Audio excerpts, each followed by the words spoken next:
Pour mon 38e anniversaire, j'ai reçu un message vidéo d'un numéro inconnu, l'horodatage indiquait 21h47, ce qui était étrange car à cette heure-là, j'étais censé ouvrir mes cadeaux en famille. J'ai appuyé sur lecture et pendant les 5 premières secondes, je n'ai pas compris ce que je regardais, puis j'ai reconnu notre chambre à coucher, les murs couleur crème que nous avions peints ensemble il y a 3 ans, la couette bleu marine que Valérie avait commandée sur internet parce qu'elle disait qu'elle était assortie à mes yeux, et il y avait ma femme dans notre lit avec un homme que je n'avais jamais vu auparavant. Il ne faisait pas que dormir, ce n'était pas une erreur innocente ou un ami qui s'était écroulé après avoir trop bu, c'était délibéré, intime, et cela se passait dans la maison que je payais pendant que j'étais au travail à superviser la construction d'un viaduc en centre-ville. J'ai regardé pendant peut-être 30 secondes avant que mes mains ne se mettent à trembler si fort que j'ai failli laisser tomber le téléphone, mais je n'ai pas arrêté la vidéo, j'avais besoin de tout voir, j'avais besoin de savoir exactement quel genre d'imbécile j'avais été au cours des 13 dernières années. Mon nom n'a pas d'importance, mais ce que je fais pourrait vous aider à comprendre quel genre de personne j'étais avant cette nuit-là. Je suis ingénieur en génie civil spécialisé dans la conception de ponts et d'ouvrages d'art, j'ai passé toute ma carrière à calculer des capacités de charge, des points de tension et des seuils de rupture, je construisais des choses censées durer éternellement, je croyais aux fondations, au travail bien fait et à la confiance.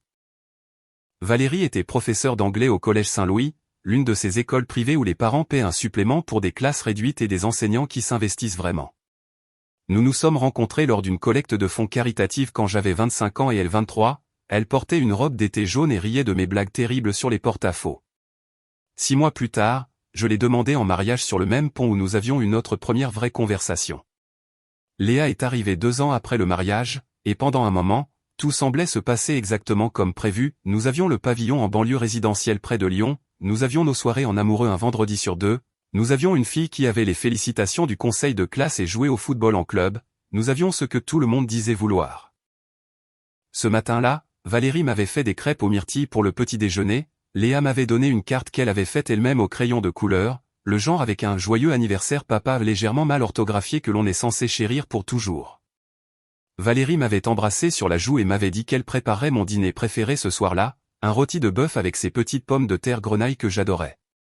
Je me souviens avoir pensé à quel point j'étais chanceux en conduisant vers le chantier, je me souviens avoir appelé mon frère pendant la pause déjeuner pour lui dire que la vie était belle, je me souviens que rien ne semblait clocher. La vidéo avait été filmée avec une caméra cachée, probablement l'une de ces minuscules caméras sans fil qu'on peut commander en ligne pour 80 €, celui qui l'avait envoyé voulait que je voie tout. L'angle était parfait, capturant tout le lit depuis un coin de la pièce, j'ai regardé ma femme toucher un autre homme comme elle me touchait quand nous venions de nous marier et que nous ne pouvions pas nous empêcher de nous toucher, je l'ai vu lui sourire, ce même sourire qu'elle m'avait adressé ce matin-là au-dessus des crêpes. La vidéo durait 11 minutes et j'ai regardé chaque seconde, pas parce que je suis masochiste, mais parce que j'avais besoin de la colère, j'avais besoin de carburant pour ce que j'allais faire. Quand la vidéo s'est terminée, je suis resté assis dans ma voiture sur le parking du supermarché pendant 20 minutes, je m'étais arrêté là pour prendre une bonne bouteille de vin pour le dîner, quelque chose de sympa pour accompagner le rôti, la bouteille était toujours sur le siège passager. J'ai pensé à rentrer à la maison et à la confronter sur le champ, j'ai pensé à tout casser, j'ai pensé à demander pourquoi, mais je me suis souvenu de quelque chose que mon père m'avait dit quand j'étais jeune et stupide et sur le point de faire un scandale pour une fille qui m'avait trompé à la fac, il m'avait dit « La colère est une pièce que tu ne peux dépenser qu'une fois, alors assure-toi d'acheter quelque chose qui en vaut la peine. » Alors je ne suis pas rentré, pas encore, j'avais besoin de réfléchir, j'avais besoin de planifier, j'avais besoin de voir jusqu'où cela allait. J'ai ouvert mon application bancaire et j'ai commencé à faire défiler notre compte joint. Valérie avait toujours géré la plupart des dépenses du ménage et je n'avais jamais remis cela en question parce que pourquoi l'aurais-je fait? Nous étions mariés, nous étions une équipe. Mais maintenant je regardais tout différemment, il y avait des retraits d'espèces que je ne reconnaissais pas, 300 € par-ci, 200 € par-là, toujours le même jour de la semaine, des frais de restaurant dans des endroits où nous n'étions jamais allés ensemble, une transaction hôtelière datant d'il y a 2 mois alors qu'elle m'avait dit qu'elle était à une conférence pédagogique. Le schéma était juste là, sous mes yeux, et j'avais été trop occupé à construire les ponts des autres pour remarquer les fissures dans mes propres fondations. J'ai finalement conduit jusqu'à la maison vers 23 h, la maison était sombre, sauf la lumière du Porsche que Valérie laissait toujours allumée pour moi quand je travaillais tard. Je pouvais voir par la fenêtre de la cuisine, elle remplissait le lave-vaisselle, nettoyant probablement le dîner d'anniversaire que j'avais manqué, Léa était à table en train de faire ses devoirs. Cela semblait si normal, si parfaitement et complètement normal, Je suis resté assis dans ma voiture et je les ai regardés comme un étranger, ces deux personnes autour desquelles j'avais construit toute ma vie. Et je ne ressentais rien, plus de colère, pas de tristesse, juste cette compréhension froide et claire que tout ce que je croyais savoir était un mensonge. J'étais sur le point de sortir quand Léa a levé les yeux de ses devoirs, elle a dit quelque chose à Valérie qui a hoché la tête, puis ma fille est sortie par la porte arrière, a traversé le jardin et est montée dans une voiture garée dans la rue derrière notre maison. Je ne pouvais pas voir clairement le conducteur, mais je n'en avais pas besoin, je savais exactement qui c'était, le même homme que dans la vidéo, et ce qui s'est passé ensuite a tout changé. Léa n'est pas juste montée dans la voiture, elle s'est penchée et l'a serrée dans ses bras, une vraie étreinte, le genre qu'on donne à quelqu'un qu'on connaît bien, quelqu'un avec qui on est à l'aise, quelqu'un en qui on a confiance. J'ai regardé ses lèvres bouger et même si je ne pouvais pas entendre les mots, je pouvais les lire parfaitement, « J'aimerais que tu sois mon père ». Cet mot, c'est tout ce qu'il a fallu, cette mot de ma fille de 12 ans, et soudain la trahison ne concernait plus seulement Valérie, elle les concernait tous les deux. Ma femme n'avait pas seulement triché, elle m'avait remplacé, elle avait présenté notre fille à son amant et laissé Léa croire que cet étranger était meilleur que son vrai père, elle avait empoisonné ma propre enfant contre moi pendant que je travaillais 60 heures par semaine pour payer ses frais de scolarité privée. La voiture a démarré et j'ai regardé les feux arrière disparaître au bout de la rue. Valérie est sortie sur la terrasse arrière, a regardé autour d'elle, puis est rentrée à l'intérieur, elle souriait, je pouvais le voir même de là où j'étais assis. Elle avait l'air heureuse, soulagée, comme si elle venait de terminer une tâche difficile et pouvait enfin se détendre. Je ne suis pas entré ce soir-là, j'ai conduit jusqu'à un hôtel près du chantier et je me suis assis sur le bord du lit avec mon téléphone à la main.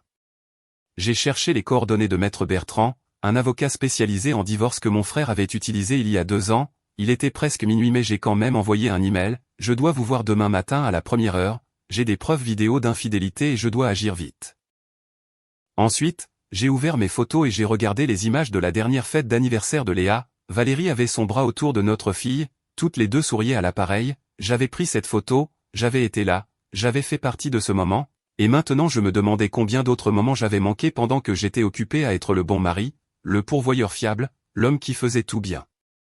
Cette nuit-là, je me suis fait une promesse, j'allais tout brûler, le mariage, la famille, la vie de banlieue parfaite que tout le monde enviait, j'allais prendre tout ce qu'elle avait construit avec lui et le réduire en cendres, et j'allais m'assurer qu'elle ne verrait rien venir. Maître Bertrand avait un cabinet qui sentait le vieux cuir et le café cher, c'était le genre d'avocat qui ne perdait pas de temps en sympathie ou en banalité. Je lui ai montré la vidéo à 8h30 le lendemain matin, il l'a regardée une fois, a hoché la tête et a dit « c'est suffisant », puis il m'a posé la question qui a tout déclenché, « savez-vous qui c'est ?» Je ne le savais pas encore, mais j'étais sur le point de le découvrir, et ce que j'ai découvert était bien pire qu'une simple aventure au hasard. Le détective privé que j'ai engagé s'appelait Marc Weber et il a fait l'analyse vidéo en 48 heures, il a utilisé un logiciel de reconnaissance faciale combiné à des recoupements sur les réseaux sociaux. Il s'avère que l'homme dans mon lit n'était pas du tout un étranger, son nom était Laurent Dubois et il avait été le premier petit ami de Valérie au lycée, ils étaient sortis ensemble pendant 2 ans avant qu'elle ne parte pour la fac. C'était le gars avec qui elle avait perdu sa virginité, celui pour qui elle avait pleuré quand ils avaient rompu, le premier amour qu'elle avait mentionné peut-être 2 fois en 13 ans de mariage comme si c'était de l'histoire ancienne qui ne comptait plus, sauf que ça comptait clairement encore parce qu'il y a 6 mois. Valérie était allée à sa réunion des anciens élèves et apparemment, ils avaient repris contact. Marc m'a montré les preuves dans un café du centre-ville, il avait des photos imprimées dans une chemise cartonnée comme dans une série policière, il y avait Valérie et Laurent dans un restaurant en ville se tenant la main par-dessus la table, Valérie et Laurent s'enregistrant dans un hôtel un samedi après-midi alors qu'elle m'avait dit qu'elle faisait du shopping avec sa sœur, Valérie et Laurent dans un parc assis sur un banc, son bras autour de ses épaules. Mais les photos qui m'ont glacé le sang étaient celles avec Léa, ma fille mangeant une glace avec Laurent devant un glacier chic, Léa et Laurent sur un terrain de foot, lui apprenant à tirer, Léa assise dans le salon de Laurent riant de quelque chose à la télé, et sur chaque photo, elle avait l'air heureuse, à l'aise, comme si elle faisait ça depuis des mois. Depuis combien de temps ma fille le voit-elle, ai-je demandé. Marc a vérifié ses notes et a dit, ça a commencé il y a environ 3 mois. Valérie emmenait Léa chez Laurent toutes les 2 semaines, généralement le samedi après-midi quand je faisais des heures supplémentaires sur le projet du pont, elle me disait qu'elle emmenait Léa chez une amie ou à la bibliothèque ou à une activité scolaire, et je croyais chaque mot parce que pourquoi ne l'aurais-je pas fait? Je faisais des heures supplémentaires pour économiser pour les études supérieures de Léa, j'étais le père responsable, et pendant que je faisais ça, ma femme présentait notre fille à son papa de remplacement.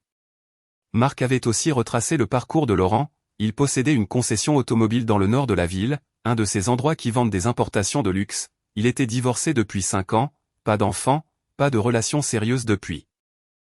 D'après ses réseaux sociaux, il postait des photos de voitures chères, de séjours de golf et de dîners dans des restaurants huppés.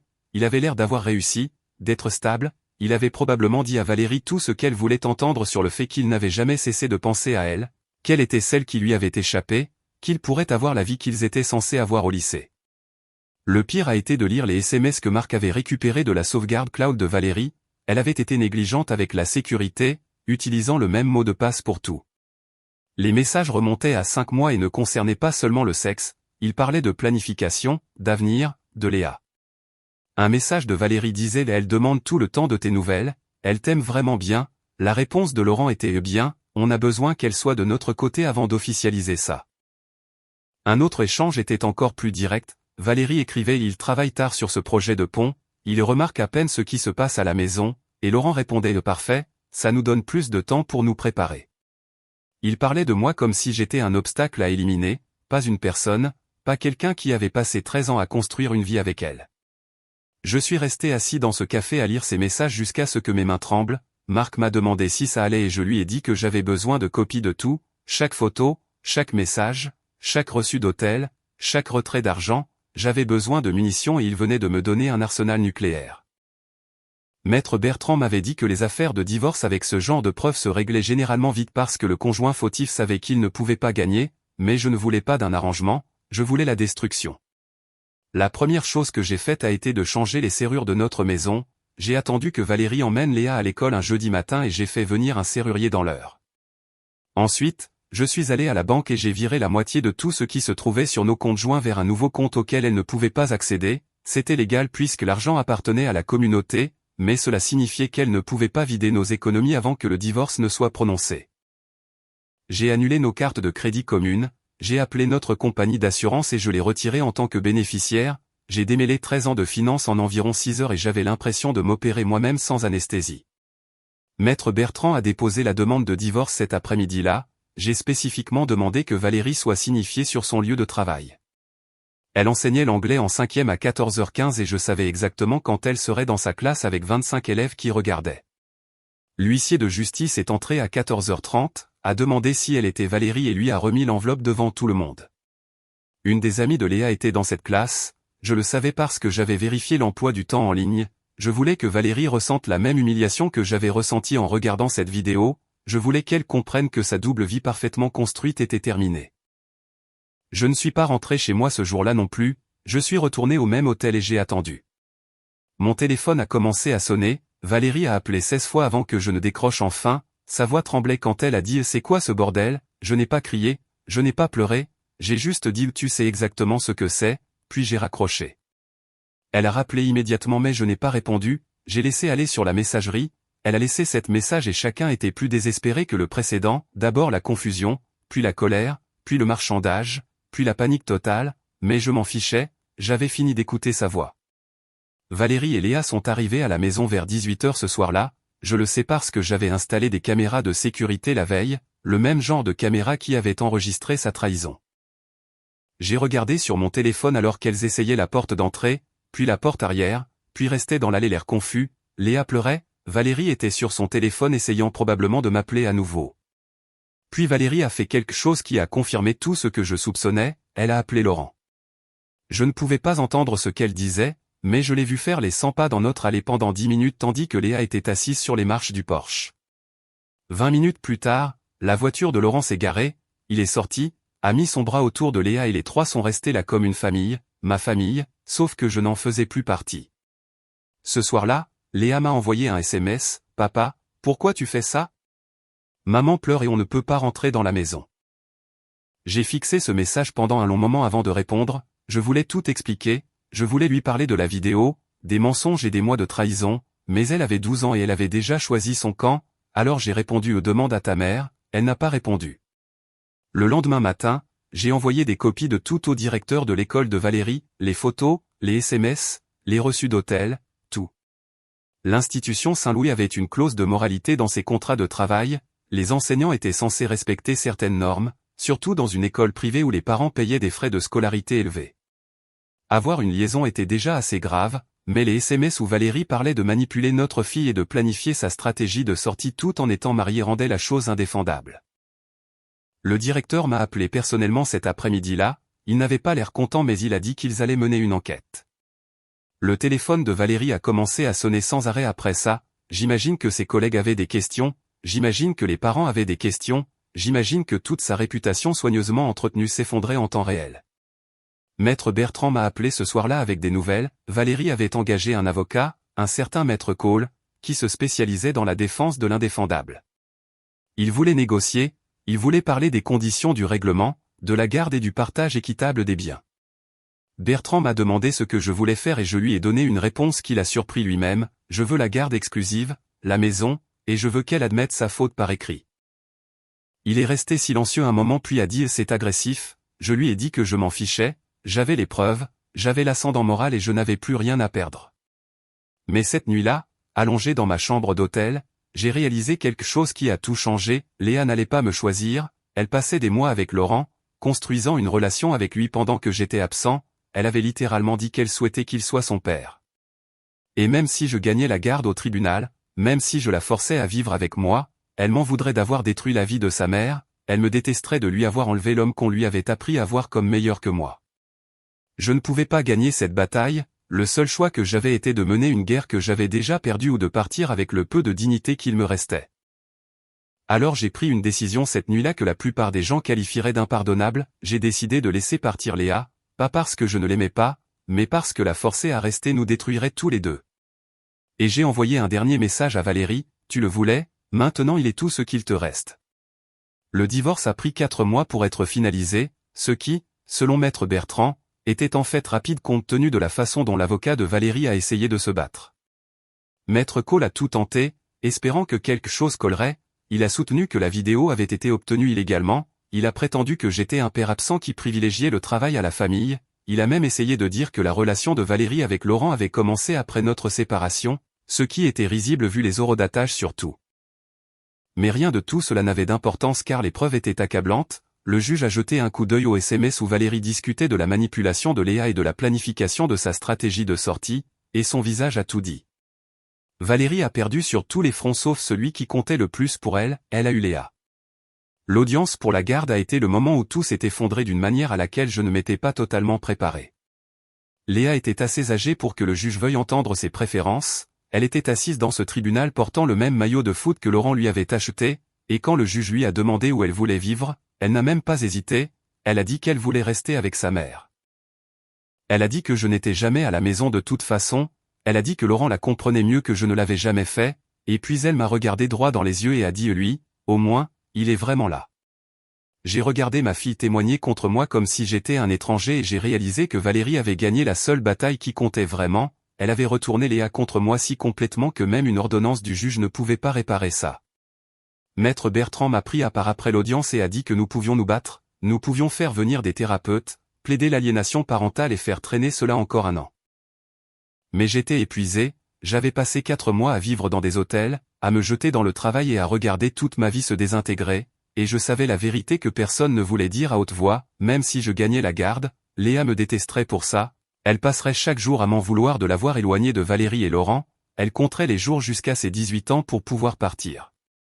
Alors j'ai pris une décision qui a choqué tout le monde dans ce tribunal, j'ai dit à Bertrand de retirer ma demande de garde, j'ai renoncé volontairement à mes droits parentaux, j'ai accepté de payer une pension alimentaire mais j'ai demandé à n'avoir aucun droit de visite. Le juge m'a demandé 2 fois si je comprenais ce que je faisais, et j'ai dit oui les 2 fois. Léa n'était plus ma fille, elle l'avait clairement fait savoir, et je n'allais pas passer les 6 prochaines années à me battre pour quelqu'un qui ne voulait pas de moi. Le visage de Valérie quand j'ai signé ces papiers est quelque chose que je n'oublierai jamais, elle s'attendait à une guerre, elle s'était préparée à me combattre pendant des années, à me traîner de tribunal en tribunal, à me faire souffrir, mais je venais de lui donner tout ce qu'elle voulait et elle ne savait pas comment réagir. Il n'y avait pas de victoire pour elle parce que j'avais capitulé selon mes propres termes. Je suis sorti de ce palais de justice et je ne me suis pas retourné. Les conséquences professionnelles pour Valérie sont arrivées plus vite que prévu, le Collège Saint-Louis l'a licenciée 3 semaines après le dépôt de la demande de divorce. L'enquête avait révélé des emails qu'elle avait envoyés depuis son compte professionnel à Laurent, certains d'entre eux assez explicites pour que l'avocat de l'école dise qu'il n'avait pas le choix. Elle a essayé de se battre, a menacé de poursuivre pour licenciement abusif, mais son représentant syndical a apparemment jeté un coup d'œil aux preuves et lui a dit de partir sans faire de bruit. Elle a fini par obtenir un poste de contractuel dans une école publique à l'autre bout de la ville pour environ la moitié de son salaire précédent. J'ai entendu par des amis communs qu'elle avait dû vendre sa voiture pour payer son loyer. Laurent, il s'est avéré, n'était pas aussi généreux qu'il le paraissait quand il jouait le rôle du petit ami dévoué. Une fois que l'affaire est devenue publique et désordonnée, une fois qu'il y a eu des factures juridiques et des conséquences financières, il a commencé à prendre ses distances. Ils sont restés ensemble environ 6 mois après la finalisation du divorce, puis il a rompu avec elle par SMS. Apparemment la réalité d'être avec Valérie à temps plein n'était pas aussi excitante que de se faufiler dans mon dos. J'ai quitté la ville 2 mois après que le divorce soit devenu définitif. Il y avait une opportunité d'emploi à Toulouse, un grand projet d'infrastructure qui avait besoin de quelqu'un avec mon expérience. J'ai vendu la maison, emballé tout ce que je possédais dans un camion de déménagement et j'ai conduit vers le sud-ouest sans dire à personne où j'allais. J'ai supprimé mes comptes sur les réseaux sociaux, j'ai changé de numéro de téléphone, j'ai coupé les ponts avec les amis communs qui essayaient de rester neutres ou pire, qui suggéraient que je devrais pardonner à Valérie pour le bien de Léa. J'ai construit une nouvelle vie à partir de zéro et pour la première fois en plus d'1 an, je pouvais respirer. La thérapie a aidé plus que je ne l'espérais. J'avais toujours pensé que la thérapie était pour les gens qui ne pouvaient pas gérer leurs problèmes, mais ma nouvelle entreprise l'exigeait dans le cadre de son programme de bien-être des employés. Ma psychologue était une femme nommée Dr Rebecca Vasseur qui ne me laissait pas m'en tirer en faisant semblant d'aller bien. Elle m'a fait parler de Léa, elle m'a fait admettre que m'éloigner de ma fille était la chose la plus difficile que j'ai jamais faite, elle m'a fait comprendre qu'aimer quelqu'un signifie parfois le laisser partir, même quand cela vous détruit. Il a fallu presque 1 an de séances hebdomadaires avant que je puisse parler de cette audience de garde sans avoir l'impression de me noyer. Le travail est devenu mon salut, je me suis jeté dans les projets, travaillant 16 heures par jour, et j'ai gagné la réputation d'être le gars qui pouvait résoudre des problèmes impossibles. J'ai été promu 2 fois en 18 mois, j'ai commencé à voyager pour des missions de conseil, concevant des ponts dans des villes dont je n'avais jamais entendu parler, rencontrant des gens qui ne savaient rien de mon passé. J'ai eu quelques rendez-vous, rien de sérieux, juste des dîners et des conversations avec des femmes qui ne posaient pas trop de questions sur pourquoi je n'avais pas d'enfant. J'ai appris à vivre avec l'espace vide où se trouvait ma famille. 3 ans après le divorce, j'ai reçu une lettre transférée par le cabinet de Maître Bertrand, elle venait de Léa, elle avait 15 ans maintenant, presque 16. L'enveloppe est restée sur le comptoir de ma cuisine pendant 2 semaines, je la prenais, sentais le poids de ses pages, imaginais ce qu'elle avait écrit, mais je ne l'ai jamais ouverte parce que je savais ce qu'elle dirait, des excuses, des explications, des secondes chances, et rien de tout cela ne changerait ce qui s'était passé dans ce tribunal il y a 3 ans. Léa avait fait son choix quand elle avait mis le maillot de foot de Laurent et dit à un juge que je n'étais jamais là, elle avait fait son choix quand elle l'avait serré dans ses bras dans cette rue et souhaitait qu'il soit son père, et j'avais fait le mien quand j'avais renoncé à mes droits plutôt que de la forcer à vivre avec quelqu'un dont elle ne voulait pas. Alors j'ai écrit le refusé, retour à l'envoyeur sur l'enveloppe et je l'ai renvoyé au bureau de Bertrand avec pour instruction de ne plus rien me transférer venant d'elle. Certains ponts ne sont pas faits pour être reconstruits. J'ai rencontré Sophie 6 mois après avoir renvoyé cette lettre, elle était architecte et travaillait sur le même projet, divorcée sans enfant, et elle comprenait ce que signifiait recommencer à zéro.